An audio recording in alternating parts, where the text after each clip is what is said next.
My father said, "I know you paid off the $680,000 mortgage. But we're gifting the house to your brother as a graduation present." Then, he said, "And you're not invited to the party." I just turned to my uncle and asked, "You want to tell them, or should I?" 3 days later, my brother's big day turned into a nightmare. I remember standing there, the phone still pressed to my ear, my hand trembling. I couldn't comprehend what I had just heard. It felt like the world around me was shifting, like I had lost my place in the only family I had ever known.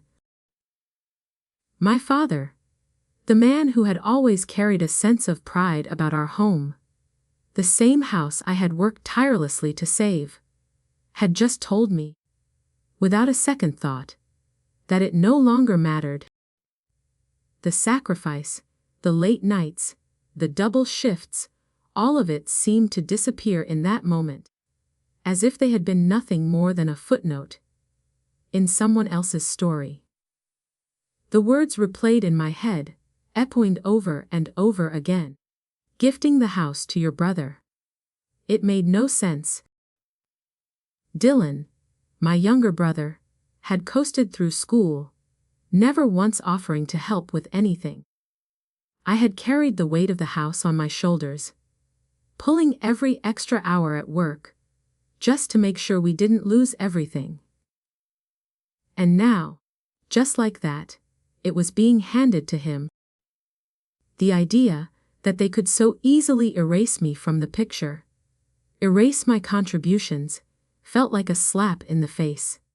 "Stop making everything about money," my dad had said. It was as if he didn't understand. He couldn't understand. The money was never just about the money. It was about the house, about family, about the history we had there. And now, it was all going to someone who had barely even been a part of it. I stayed silent for a moment, my throat dry. I didn't know what to say.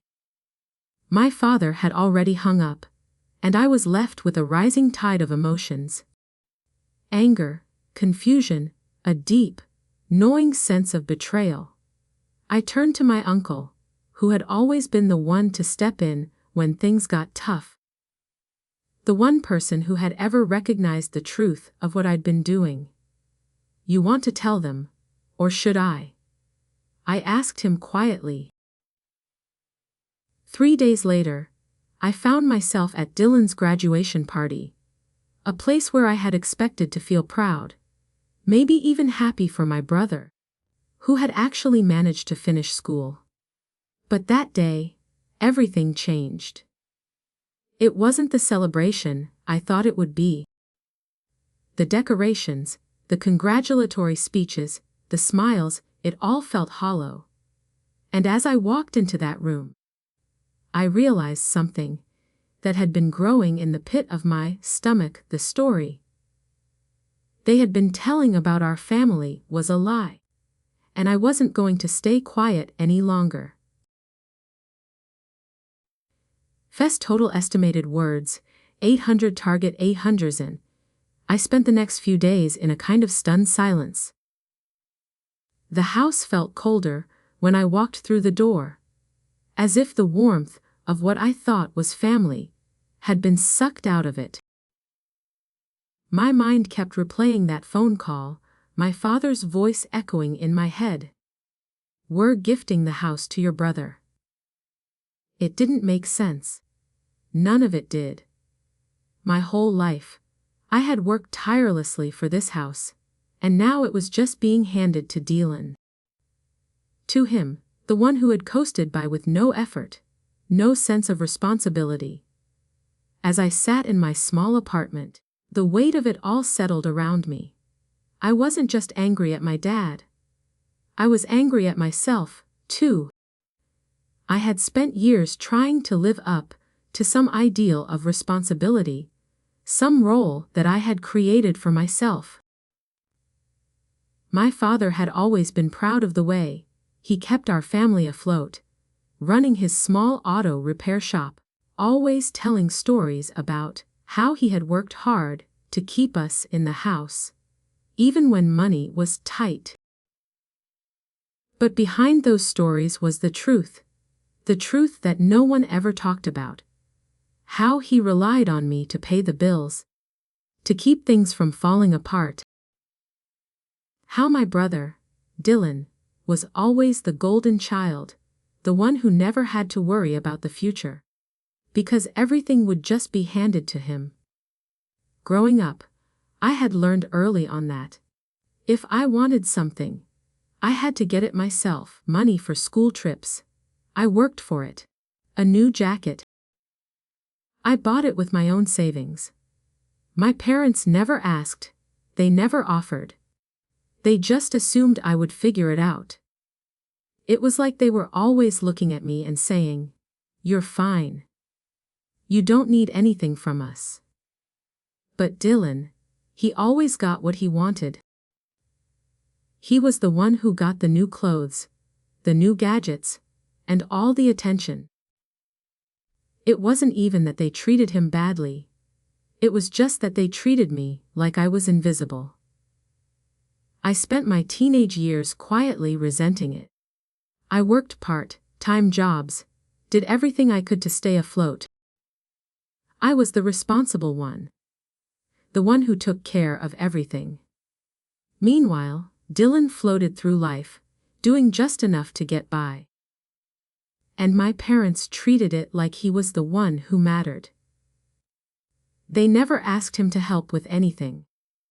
They never asked him to take on responsibility.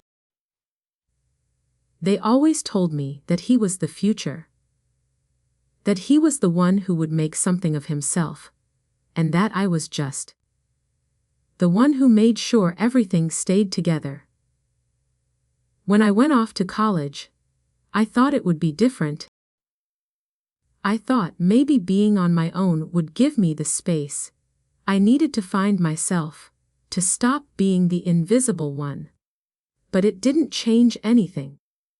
I was still the one who had to manage everything. I rented small apartments, drove old cars, and cooked every meal at home to save money. I didn't mind. I told myself that independence was worth it, that I didn't need anything from my parents. But things back home started to shift. My father's shop, which had always been a cornerstone of our family's survival, started to struggle. Customers didn't come as often. A bad winter made things worse. One expensive repair on a piece of equipment wiped out a month of profits. The mortgage payments started to slip behind. I could hear it in their voices whenever I called. The strain was creeping in. I never told anyone about what I found. One weekend, I visited home and went into the kitchen. I opened a drawer, looking for something, and instead found a stack of unopened letters from the bank. The logo was familiar. It was the bank that held the mortgage on our house. I stood there, holding them, realizing just how close my family was to losing everything. I didn't want to believe it. But I knew the truth. I didn't know what to do.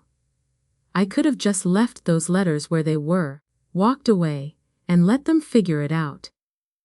But something inside me snapped. This house, this place where I had grown up, where I had spent my whole life, was all we had left. I couldn't let it slip away. I went back to my old bedroom, sat on the edge of the bed, and did the math in my head. I knew exactly how much money I earned. And I knew what I could cut. It wasn't an easy decision, but I made it. I started sending my parents money, big chunks of my paycheck. Each month, I'd look at my bank account and watch the balance shrink. It was hard. It meant no trips, no luxuries. Everything I made went into that house. But at least I could tell myself that the house would be safe. I kept it quiet. No one knew what I was doing. My parents never asked for help. But my mother would thank me in little ways, making me dinner when I visited, sending me a message just to say she loved me. But my dad, he never acknowledged what I was doing. He just kept talking about how hard he was fighting to keep the house, how much he had sacrificed. I never told him that I was the one paying for it. I didn't expect gratitude, but I hoped for something. Some acknowledgement that I was doing this for them. But it never came. For a long time, I convinced myself that it didn't matter, that I didn't need their approval. I told myself that the house and the family were more important than any recognition I might get. But deep down, I knew I was getting lost. I was becoming invisible again. My contributions, my sacrifices, none of them mattered. The house was just a backdrop for the family story. It didn't matter who kept it standing. It didn't matter who paid for it. All that mattered was the narrative my father wanted to tell, and in that story, I was nowhere to be found. The house that I had saved, the house that I had worked for, was about to be given away. And in that moment, I knew that I couldn't stay quiet anymore. I couldn't let it go. Not this time. The idea that everything I had worked for, all the sacrifices I made, could just disappear in an instant was too much to bear. I had already been invisible for so long in this family, always in the background, always the one who kept everything running, while Dylan took center stage. And now, after everything, I was being erased from the family story entirely. It was too much. I was done being quiet. I couldn't just let this slide. I needed answers, clarity, something to explain why they would do this. I had to confront my parents. But I knew that would be complicated. My father, Gregory Dawson, was proud, stubborn, and loved keeping control of the narrative. He had always told stories about how he worked hard to keep the family afloat. He painted a picture of himself as the unsung hero, holding everything together. I had never questioned it before. But now, it felt like a lie, a carefully constructed version of events that erased the part I played in all of this. I spent the next few days stewing in my thoughts, trying to work up the courage to go back to the house, to confront them. I couldn't stop thinking about that moment at the party, when everything came crashing down. My father's voice still echoed in my head. And you're not invited to the party. It wasn't just a rejection. It was a final statement, a clear, cut division. I was no longer part of the family narrative. I had done all the work, but none of the glory. My father had chosen Dylan, as he always had. But it was more than that. It was about respect, or rather, the lack of it. I had worked for years to help pay off that mortgage.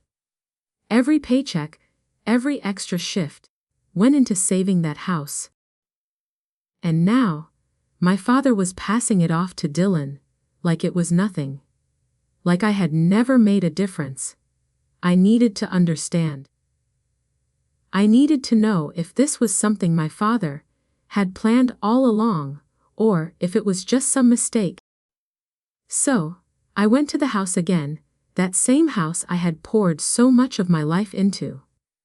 When I walked inside, the smell of old wood and cooking oil hit me immediately.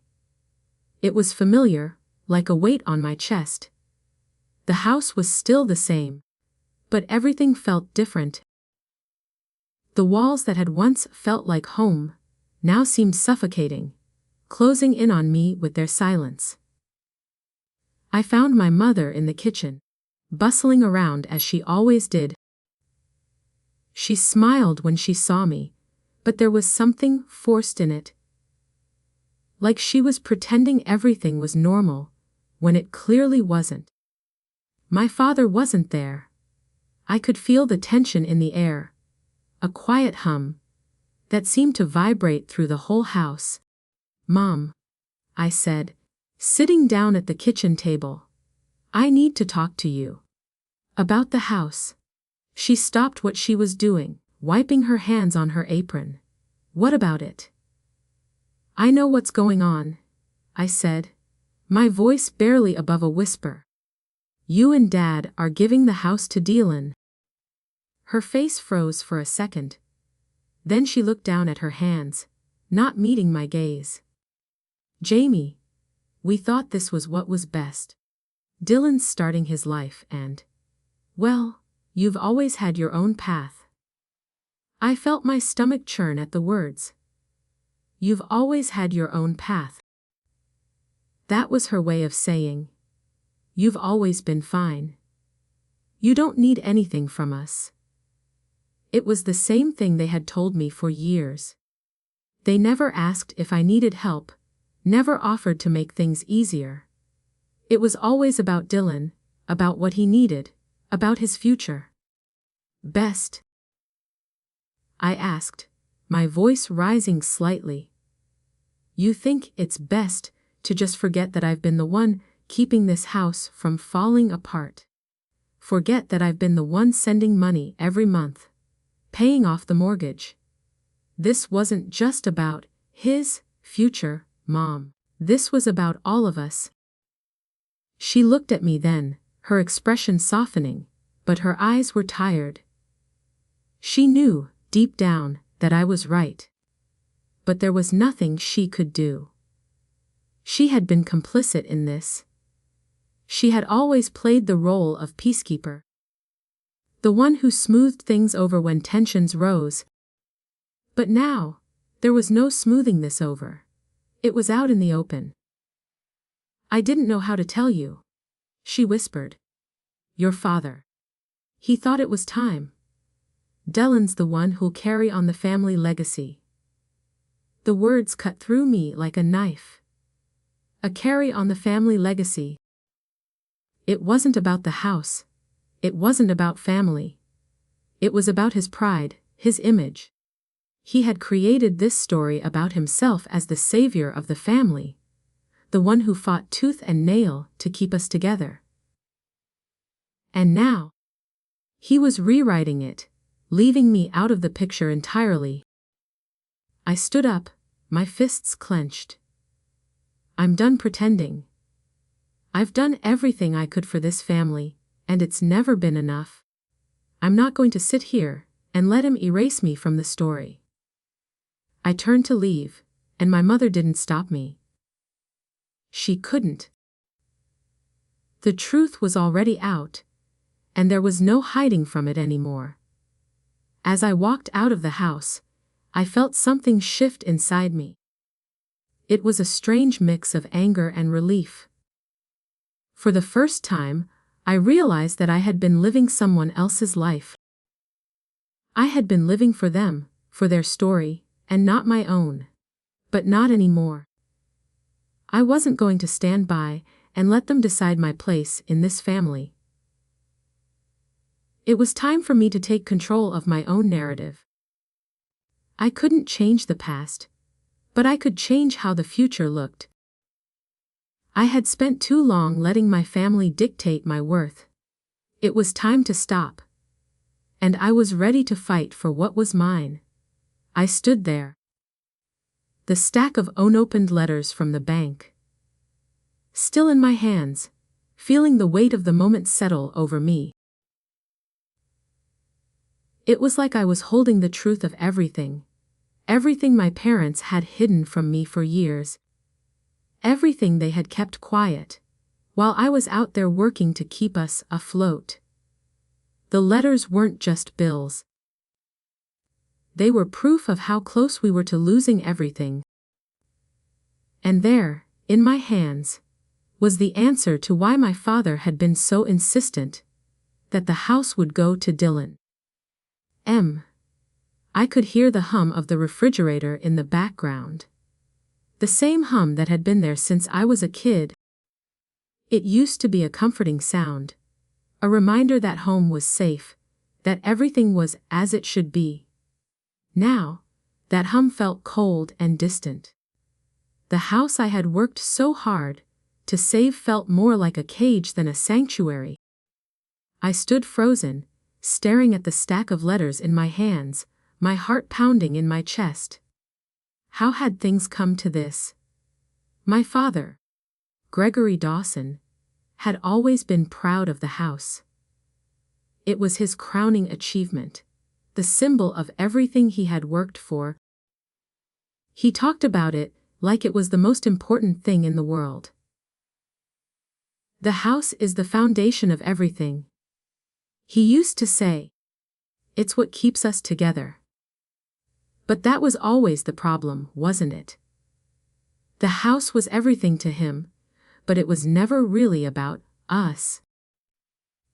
It was always about the story he told, the image he built in his mind of himself as the man who fought for his family, who made sacrifices. I never questioned it. Not until now. Not until I saw the truth in black and white, staring back at me from those letters. I walked across the room, still holding the stack of unopened mail, and sat down on the edge of my old bed. The same bed I had slept in when I was a teenager. The same bed where I used to dream of leaving this town and never looking back. But here I was, back in this room, still trying to make sense of everything. The same walls that had seen me grow up. The same walls that had witnessed the years of quiet sacrifice, now felt like they were closing in on me. I opened the first letter. It was from the bank, dated just a few months ago. My hands shook as I read the first few lines, the familiar terms standing out like a slap in the face. Late fees, past due notices, threats of foreclosure. My parents had been hiding this from me, pretending everything was fine, when it clearly wasn't. They had let the house slip to the brink of losing it, and they had never said a word. My father had always spoken with such pride about how hard he worked to keep the house. But this was the reality. He had let it all fall apart. I closed the letter, setting it down on the bed beside me, and picked up another. It was dated just a few weeks before. This one was more recent, more urgent. My stomach dropped as I read through it, the same words again. Final notice. Foreclosure risk. Imminent action required. My hands tightened around the paper, and I had to stop myself from ripping it in half. I was angry, furious, even, but I couldn't let that rage blind me. I needed to understand. I needed to know how deep this went. I tossed the papers onto the bed and let out a long, shaky breath. The truth was staring me in the face, and I couldn't avoid it any longer. This wasn't just about money. It wasn't about the house, either. This was about everything my family had never said aloud, everything they had kept hidden behind closed doors. My father's pride, my mother's silence, Dylan's indifference, it all made sense now. They had all relied on me, but they had never once acknowledged it. I walked over to the old desk in the corner of the room. The same desk I had used when I was in high school, and opened the drawer. Inside, buried under old receipts and forgotten notes, was a folder. I pulled it out, and as soon as I saw the name printed on the front, I knew exactly what it was. It was the trust my Uncle Edward had helped set up when things had gotten really bad. I opened the folder slowly, not sure if I was ready to see what was inside. The papers were yellowed with age, but they still had the same weight to them. The trust documents. The ones that tied the house, and all the responsibilities that came with it. To me, I read through the first few pages, my heart sinking with every line. I had never really understood what these papers meant, not until now. But now, everything was clear. I had a legal claim to the house, a stake in its future. And Dylan, he had no idea. I sat back in the chair, the weight of it all pressing down on me. My father had always assumed the house would be his legacy, something he could pass down to Dylan as his gift. But the house wasn't just a gift. It was an asset. It was tied to my choices, to the sacrifices I had made, and it wasn't something my father could simply give away. For the first time, I felt a sense of power rising within me. It wasn't just about the house. It was about everything my family had tried to take from me, everything they had tried to erase. I wasn't going to let them rewrite this story. It was time for me to step up and take control of my own future. I didn't know what came next, but one thing was certain. I wasn't going to let my father, or anyone else, push me to the side any longer. I spent the next few days in a haze of confusion and anger. My mind couldn't stop turning over the trust documents, over the legal weight of them. My father had always been the one to talk about the house, as if it were his to control, his to pass down, his to gift. But now, with the trust in front of me, I saw the truth. The house wasn't just his to give away, it was mine too. In fact, the more I looked at those papers, the clearer it became that I had more control over it than I had ever realized. The weight of this revelation felt almost too heavy to carry. For so many years, I had silently accepted my role as the responsible one. The one who did the right thing. I paid the bills. I kept things running. I made sure everyone had what they needed. But none of it mattered. None of it was enough for my father. He never once acknowledged what I had done, what I had sacrificed. And now, as I read through these papers, I realized that everything I had done wasn't just ignored. It was erased. I had always thought that if I just kept my head down, kept working, kept doing what needed to be done, eventually my parents would see me. They would recognize my efforts. But this was a slap in the face. This wasn't just about money or the house. It was about the years of emotional labor I had put into this family, trying to hold everything together, trying to make them proud. And now I understood. I had been a tool in my father's narrative. A character in his story that he could manipulate and rewrite whenever it suited him. I paced around my apartment, the papers clutched tightly in my hand. I had to make a decision. I couldn't keep living like this, trying to please people who had no intention of ever seeing me for who I really was. I couldn't keep sacrificing myself for a family that was too wrapped up in their own stories to even recognize mine. I needed answers. I needed to talk to someone who understood the legal side of things. Someone who could help me make sense of this mess and figure out how to take control. I called my Uncle Edward. He had been the one to help set up the trust when my father's finances had started to spiral. He was the only one who really knew the full extent of what had been happening behind the scenes. When he picked up the phone, I didn't waste any time. "Uncle Edward," I said, my voice tight. "I need your help.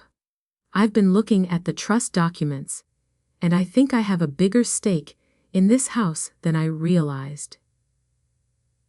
There was a pause on the other end, and then his voice came through, calm but knowing. I figured you'd figure it out sooner or later. I need to know what my options are, I continued. I can't let my father give the house away to Dylan. It's mine too, and I need to take control. Of course you do, he replied.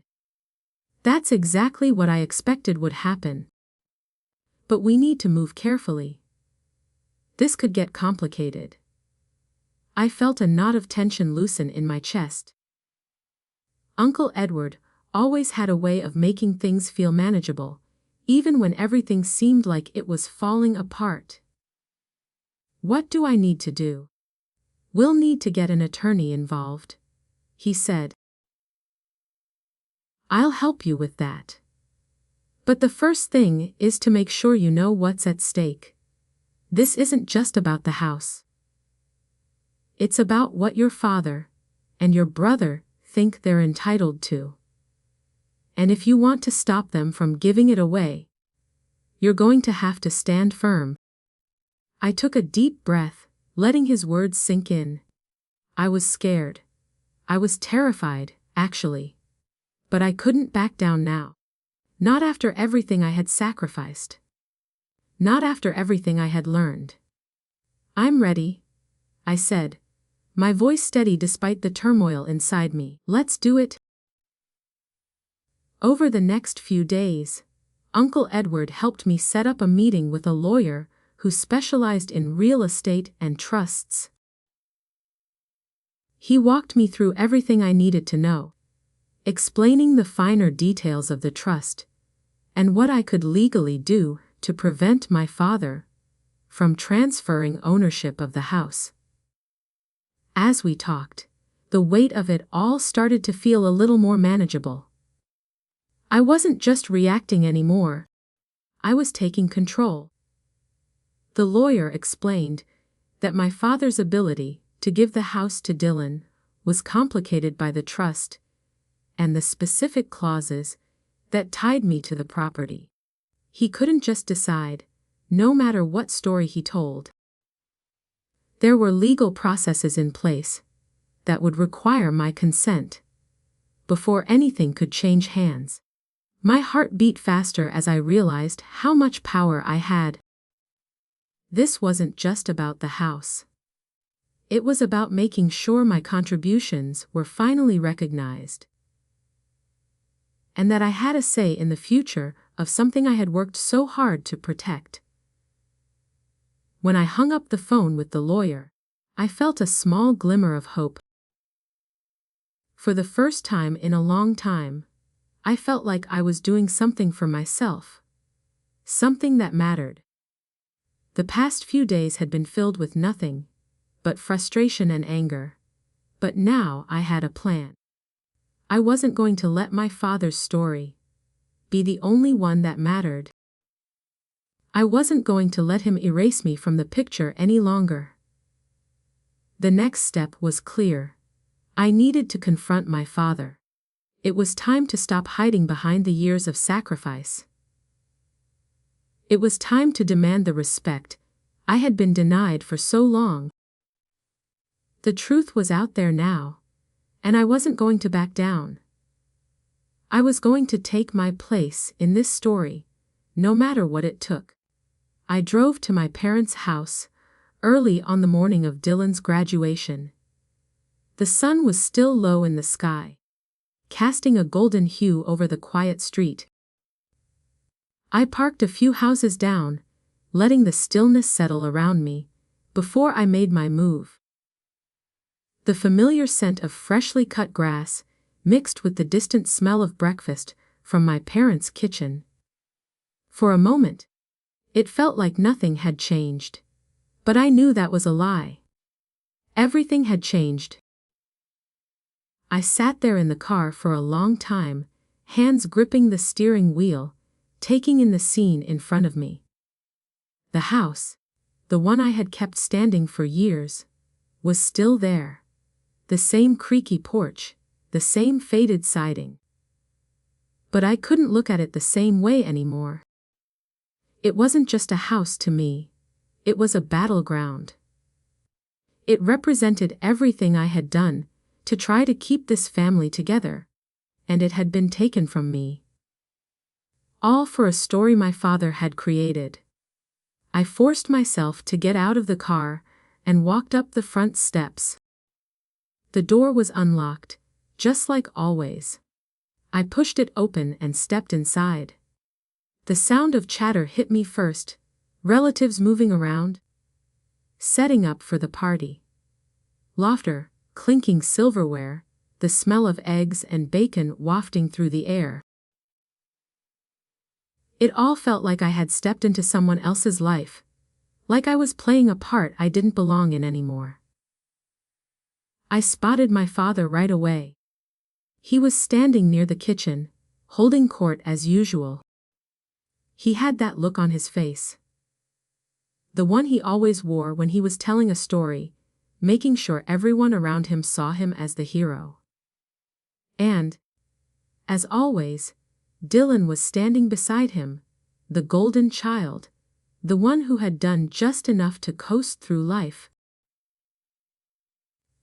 His graduation was supposed to be the highlight of the day, but I couldn't shake the feeling that it was all a lie. I didn't waste time. I walked straight up to my father, my feet heavy with the weight of what I was about to do. The noise around me faded as I focused on his face, watching his lips twist into a smile when he saw me. But the smile didn't reach his eyes. "Jamie," he said, his voice light, almost too casual. "I'm glad you could make it.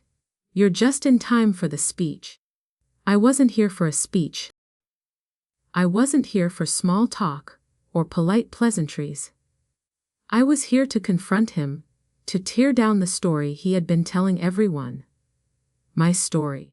"Dade, we need to talk," I said, my voice steady despite the fire burning inside me. His smile faltered, just for a moment, before he nodded, "Sure. Let's step outside for a second. The party's about to start." We stepped into the living room, and I could hear the chatter picking up again behind us. I could feel the tension in the air between us. The years of unspoken resentment, all building to this point. I had spent my entire life trying to make him proud, trying to do what was expected of me. But no more. I looked him in the eye. "I know what you're doing with the house," I said, my words sharp and clear. "And I'm not going to let you get away with it." He blinked, the facade slipping for a second. "What are you talking about?"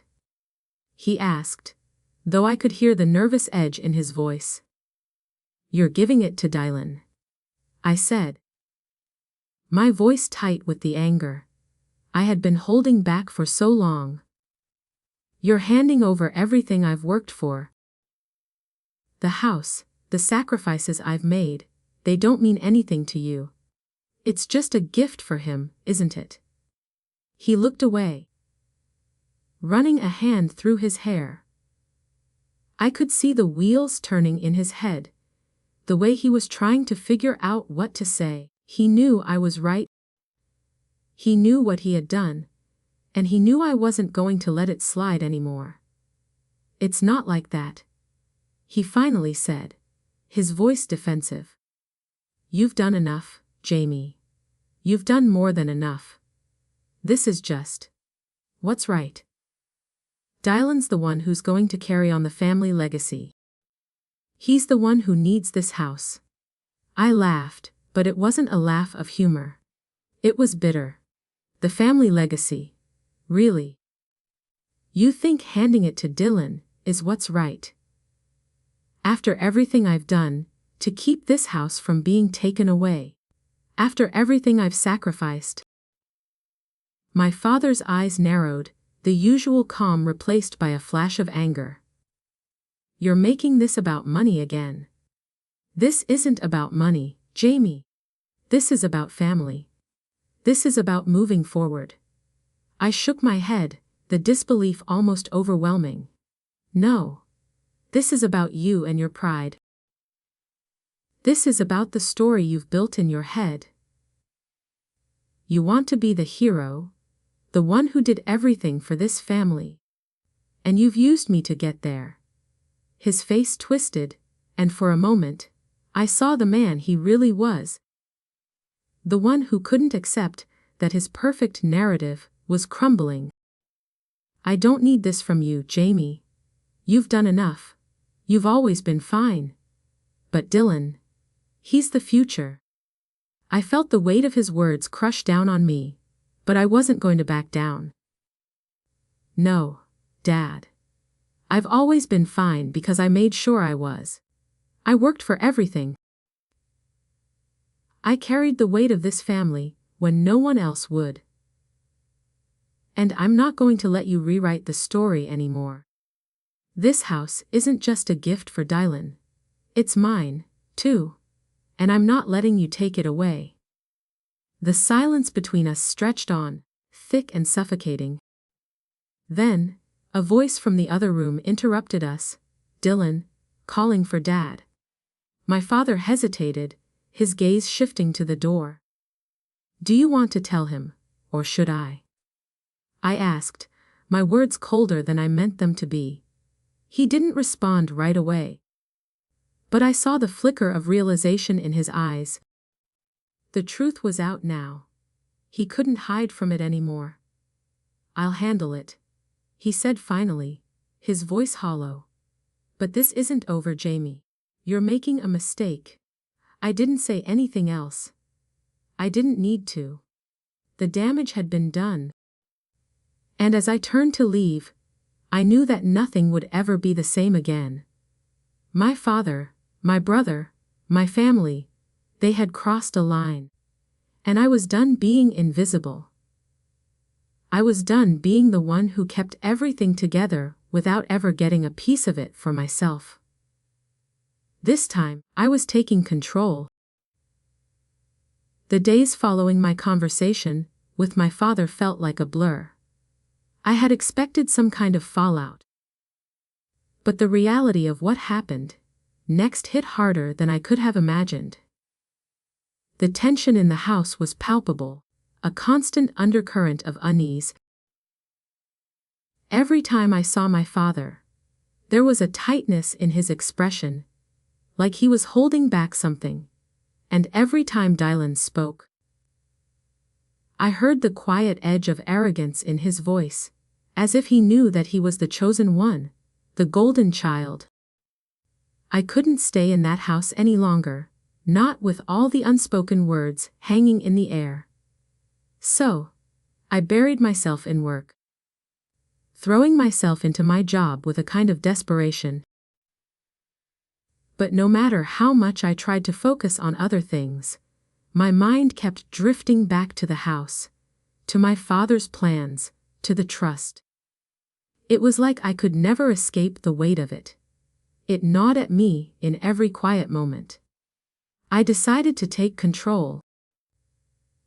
I knew I couldn't just wait around for my father to come to his senses or for my brother to magically realize how entitled he was. This wasn't going to be solved by pretending it didn't matter. If I wanted to protect the house and my future, I was going to have to act. And that meant legal action. It meant standing firm, even if it meant going head to head with my father. I called the attorney we had been working with, a sharp woman named Natalie, who had helped me understand the trust documents. She was efficient, no nonsense, and I trusted her. I told her what had happened at the party, and she immediately set to work. This is not as simple as your father thinks it is, she said, her voice calm but firm. The trust is clear. You have a legal right to the property. He can't just give it away. I felt a weight lifting off my shoulders, but it was quickly replaced by a sense of dread. I had always been the one to keep the peace, to make sure things didn't escalate. But this time, I knew it was different. There was no more room for compromise. This wasn't just about money. It was about respect, about finally making sure that my sacrifices weren't erased. Natalie explained that we could freeze any attempts to transfer ownership and make sure that my father couldn't sell or gift the house without my consent. It felt like a small victory, but I knew the real battle was yet to come. This wasn't going to be easy. If I pushed forward with this, I would be forcing my father to face the truth of what had happened. How he had let me carry the burden for so long, without once acknowledging it. The legal documents were filed, and I could feel the tension growing. I hadn't told my parents what I was doing, and part of me feared what would happen when they found out. But I couldn't keep waiting for them to change, for them to suddenly realize the depth of my contributions. I had spent years being the invisible one, always doing what needed to be done, but never getting any recognition. It was time to make sure that changed. A few days later, I met with Natalie again, this time to discuss the next steps. As we went over the paperwork, she paused and looked at me seriously. "Are you prepared for the fallout? Your father is not going to take this well." I felt my chest tighten at the thought. But I knew what I had to do. I couldn't back down now. "I'm prepared," I said, though the words didn't feel as certain as they sounded. The following weekend, my family gathered for the usual summer cookout. It was a tradition, one of those events that everyone showed up to, no matter what was happening in the rest of our lives. The park by Lake Ontario was packed with folding chairs, coolers, and the scent of grilled food in the air. The sun was bright, the sky clear. But all I could feel was the heaviness in my chest as I walked through the crowd, scanning the sea of faces. I had come to this park for years, but it was never this hard to be here. Not since everything had changed. I spotted my father across the way, talking to a few relatives. Dylan was standing beside him, the center of attention as usual. My father was in his element, making small talk, weaving his story about how hard he'd fought to keep the house. How much sacrifice had gone into it. The words were familiar, the ones he always said. But this time, I couldn't listen without hearing the lies underneath. As I made my way through the crowd, I could feel the eyes of some relatives on me. It was like they were waiting for me to fit into the story they had already decided was true. The one where Dylan was the hero, where I was just a backdrop to their lives. I didn't plan on making a scene. But as I walked past a table where some cousins were sitting, I saw them talking about the house again. Talking about how Dylan would be moving in soon, how it was going to be his new start. The words hit me like a punch. I couldn't let it slide, not this time. I walked over to the table and pulled out the folder I had been carrying with me. The one with the trust documents inside. I set it down in front of them, the papers spilling out onto the table. The silence that followed was immediate. People stopped talking, glancing over at me, at the papers. I could feel the eyes of my father and Dylan on me, could feel the tension crackling in the air. "Dad," I said, my voice steady but firm. "You can't just give this house away. Not without me." The faces around the table were blank at first. Like they didn't understand what I was saying. But then they started to read the documents. The room seemed to grow quieter, the weight of the truth settling in. My father's face went pale, his usual confidence slipping. Dylan just stared, his jaw tightening, but he didn't say a word. Everyone deserves to know the truth, I continued, my voice growing stronger. This house isn't just a gift. It's something I've worked for. Something I've kept from falling apart. And I'm not going to let you pretend otherwise anymore. I watched as my father shifted uncomfortably, his gaze flicking back and forth between the papers and me. He knew what I was doing. He knew this was the beginning of the end for the story he had crafted. But I wasn't backing down. I was done being invisible. The silence in the air was thick, everyone absorbing what had just been said. For the first time, I wasn't playing along with their narrative. I was writing my own story now. And this time, it was one they couldn't ignore. The next few days passed in a blur of paperwork and phone calls. It was surreal, the way everything shifted from anger and confusion to determination and focus. I felt like I had stepped into a different version of myself. The version that knew exactly what needed to be done. I wasn't just protecting a house anymore. I was standing up for everything I had quietly sacrificed. I wasn't invisible anymore. I had expected my family to react when they found out about the legal steps I was taking, but the silence that followed was deafening. It wasn't like they were quiet out of understanding.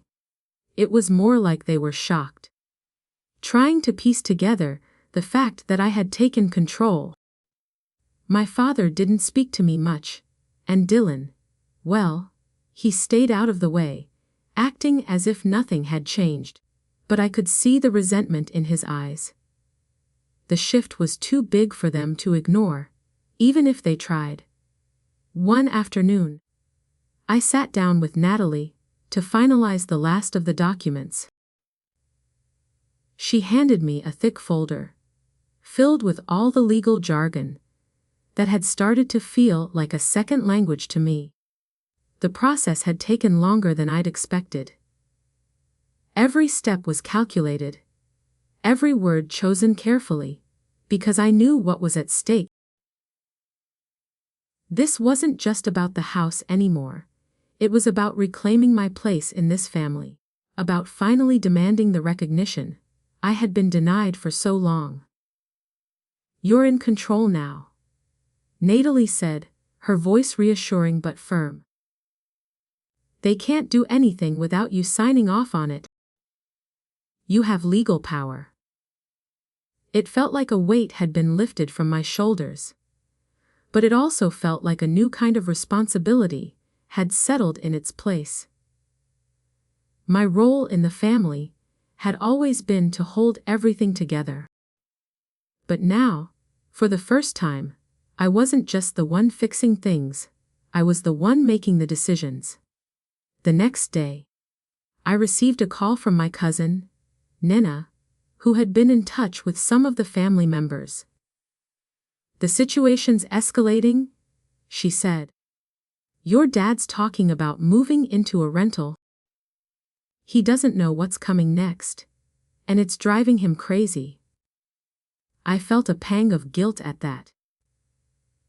I knew that my father wasn't handling this well. But the truth was that he had never really handled anything well. He had always used his pride to cover up the cracks, pretending that everything was fine when it wasn't.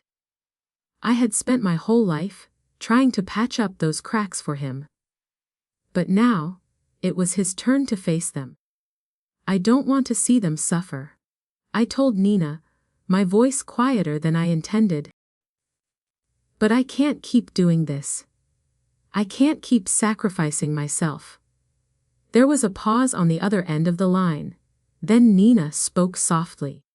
You're doing what's best for you. You deserve this, Jamie. You've earned it.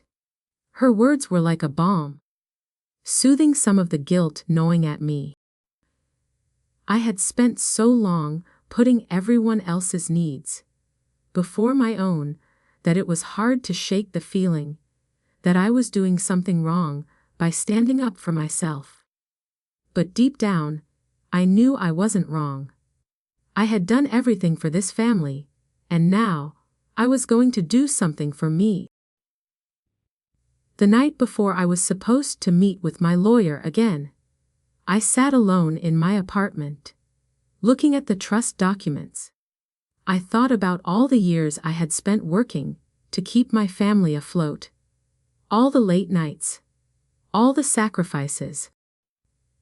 I thought about how my father had always told me that family was the most important thing. But in the end, it was just a story. The real story was about power, who held it, who controlled it, and who was left behind when it was all over. I looked at the stack of papers one more time, taking in everything I had learned. The house was no longer just a home to me. It was a symbol of everything I had fought for. It wasn't about ownership or legal rights anymore. It was about taking back what was mine. The next morning, the air was thick with tension as I walked into the lawyer's office. My father had made his moves, trying to salvage what he could, but I wasn't backing down. I had made sure of that. The documents had been filed.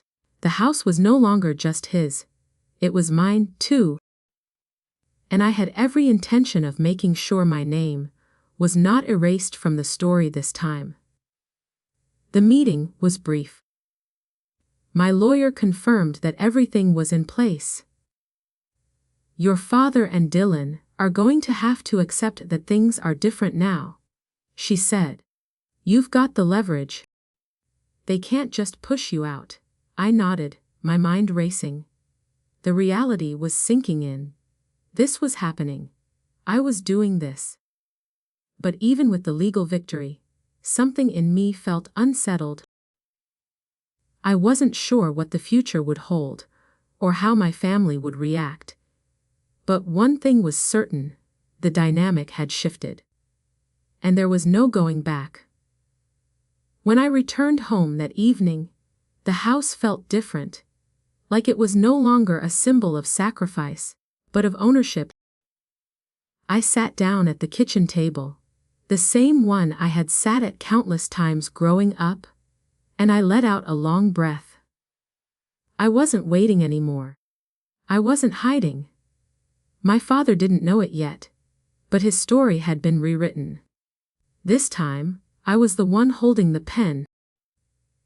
And when the day came, when the house was finally settled, it wouldn't be his gift to Dylan. It would be mine, just as it had always been. The future was mine to shape, and I was ready to take control. The phone rang, pulling me out of my thoughts. It was my cousin again. You did it, didn't you? She asked, her voice filled with admiration. I smiled, a small but genuine smile. Yes, I did. For the first time in my life. I didn't feel the need to explain myself. I had chosen myself, and that was enough. It had taken me years to get here, but I had finally found my voice. And nothing was going to take that away from me again.